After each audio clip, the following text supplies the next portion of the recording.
Start this week with a little recap of the Matchroom show on the weekend from Monte Carlo. Monte Carlo's a great place. My brother Stephen boxed there in 2016, but firstly I will say it was a great show and I really enjoyed the show. It's always pretty extravagant when you're there, and the casinos and the tuxedos and royalty on show, and this weekend was no disappointment at all. It saw the main event between two very capable and slick boxers in Peter McGrail and Shabaz Massoud, and Massoud got the decision in a very close fight. The fight was announced and I felt that it was going to be one for the purists, and thankfully it did catch fire. McGrail started very positive and aggressive and he was on the front foot from the start for the first third of the fight. The middle third of the fight saw the momentum switch in my opinion, and we saw Massoud start to take over and his good work really started, but a lot of it for me was going unnoticed by the commentary, which is a little bit of a similar pattern that we've seen recently, to be honest with you. The last third of the fight was very competitive. I felt Massoud had just done enough to take it.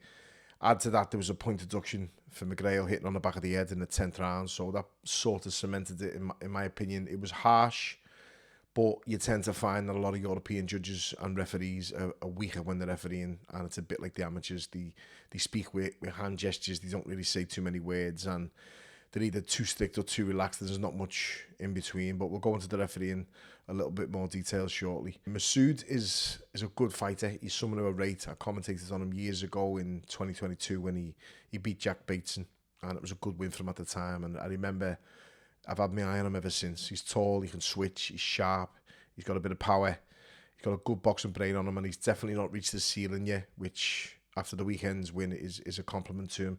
After the fight, he was calling Nick Ball out, and if ever there was a Bull Matador fight, I can see that fight being like that, but being honest with you, I can't see that fight happening. It'll be interesting to see where he goes now. He's European champion, but he admitted on air after the fight that he's also struggling at super bantamweight, so it's not something I'd expect someone to admit on air, but he did. I felt for McGrail. McGrail's a good fighter, he's a good lad as well. I know him personally, he's a dead nice lad, and after an unbelievable amateur career, he's just not quite it there as a pro just yet, but there's still time. The show also featured Johnny Fisher in his comeback fight after losing to Dave Allen. Pat McCormack versus Conor Walker, the female world title fight between Beatriz Ferreira and Elif Tehan. And I'll get to those shortly, but first, the refereeing. And this is something that really is starting to wind me up. It does every week, and there's always one. It was ridiculous. Then the McGrail point deduction, the point off Massoud not coming in for a similar infringement afterwards. They only gave him a talking to, and I felt that there's no consistency there. If you're going to do it to one, you've got to do it to the other. It was debatable whether that was correct or not, but the main issue and the worst issue was the referee in the female world title fight. Now, I'm not saying it because she was a female herself. I'm not saying it because she was European. But in that fight, the champion was beaten in a dramatic way. She was stopped in the 5th round. Tehan is the new world champion. But from the minute the referee gave her instructions at the start of the fight, without sounding judgmental, I knew it was going to be an issue with the referee. It was all about her, and historically, when referees make that speech all about themselves, usually they're bad. Maybe it's me, maybe it's how I see things, maybe I'm cynical, but with Ferreira, she kept talking, this is good, this is good, this is good, then this is an IBF title fight. I need you to respect the IBF title. I need you to have a fair fight and respect me, respect my commands. And it was a bit of an Oscar-winning speech, to be honest with you. It went on for a bit too long. And plenty of times, usually, it's the similar type of people, the similar type of referees that will do that. And usually they have a stinker. The bell goes. It's a cagey first round from Ferreira. She's obviously respecting Tehan's power. It was a huge puncher. Then a massive right hand lands and a left hook to follow it up. Ferreira goes down and the referee waves it off instantly and says no knockdown.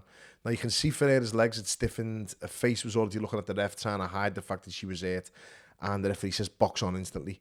So straight away, you're not giving her the mandatory 8 count that she should have. Ferreira walks in, she's caught with 2 massive right hands again, and this time she's down and she is counted. But the first one was a count. And the first thing I noticed when the bell went was how far away she was from the action. The referee needs to be close. You can't just shout stop from miles away. They're not going to hear you. When the action's as heavy and hectic as it is in a world title fight, you're not really listening out for voices. All round, it was a poor performance from the referee and a great one from Tehan. She hits like a mule. She's new world champion and she should enjoy being world champion. It'd be exciting to watch in the future. Earlier on in the show, Pat McCormack and Conor Walker put on a brilliant fight. Walker got the stoppage in the 12th round and it was close up until the stoppage. Walker come on strong in the latter rounds of the fight. A couple of things that stood out for me was the mentality. McCormack spat his gum shields out in the 12th and you can hear Walker visibly calling him a shithouse, and McCormack from then looked broken. And when you're hearing someone say that to you in the 12th round of a fight when it's really hard, it can be disheartening. But Walker's a great advert for British boxing. I'm really happy for him to get the win, and McCormack can come again. Now on to Johnny Fisher. It's hard to say what I really feel about when I'm sounding harsh or personal or bitter or whatever you want to call it, but I'll say it now and I hope I'm not getting personal or insulting him in any way. I tweeted on Saturday night after this fight, Johnny Fisher needs handling with care and matching with care, and it's a no-brainer to me. It's common sense, and I'm just saying what I see. But there's people that are sort of taking it the wrong way and thinking I'm putting them down, and I'm not. I don't envy that matchmaker's job. I think it's going to be a very, very difficult job matching Johnny Fisher and getting Johnny Fisher wins. His opponent on Saturday night was 7-0. He'd fought one opponent only with a winning record. It's good matchmaking, and it should be relatively safe. And after watching him, I bet they were really happy with the opponent. But it didn't go to plan. Johnny has a new trainer now in Tony Sims, and he's around top fighters all the time. That should bring him on. His hunger, his attitude, his determination, and wanting to right the wrong after a loss should all be a big positive as well. And I was expecting a lot more on Saturday night, but it was a struggle. And he's a great lad. He's got a brilliant story. He sells a shitload of tickets. And I'd love to manage him, by the way. Make no mistake about that. He's a manager's dream. I'm not sitting here saying he's terrible and he'll win a world title. And I'm also not trying to sound hypocritical saying I'd manage him, because the manager's job is a very tough one with him. But the ride's going to be a short one. Milk it for every penny that you can. Ride the arse off it until the wheels fall off and make as much money as you can while it lasts, because I just can't see him obviously doing much in boxing with the performance that he's putting in. But let's see how far he can get, and good luck to Johnny. I wish him all the very best. I'll be back next week. Short and sweet this week.